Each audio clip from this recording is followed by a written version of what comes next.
বিয়ের পর যখন প্রথম এই বাড়িতে আসি, শাশুড়ি মা কিন্তু আমাকে বলেছিল এই বাড়িটাকে নিজের বাড়ি বলে মনে করবে আর আমাকে নিজের মা বলে।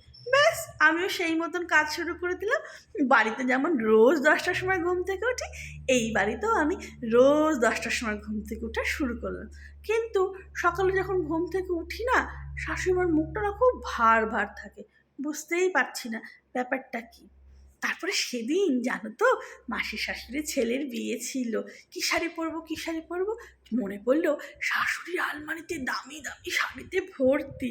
চলে গেলাম আর শাশুড়ির আলমারির থেকে একটা সুন্দর দামি শাড়ি টুক করে বের করে নিলাম, পরে চলে গেলাম।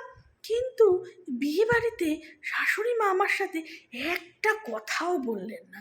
কি যে হলো কিছুই তো বুঝতে পারছি না।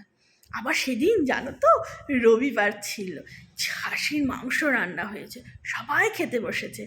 দেখছি শাশুড়ি মা একটা চর্বিওয়ালা মাখো মাখো পিস নিয়ে খেতে বসেছে। আমার তো ওই পিসটা হেভি লাগে, আমি কিন্তু টুক করে নিয়ে টুক করে মুখে ভরে ফেললাম। তারপরে দেখি শাশুড়ি মা তো একেবারে রেগে টেগে ওখান থেকে চলে গেলেন। কিছুই তো বুঝতে পারলাম না। আমার মার সাথেও তো আমি এরকম করি, উনিই তো বললো এই বাড়িটাকে নিজের বাড়ি আর ওনাকে নিজের মা মনে করতে।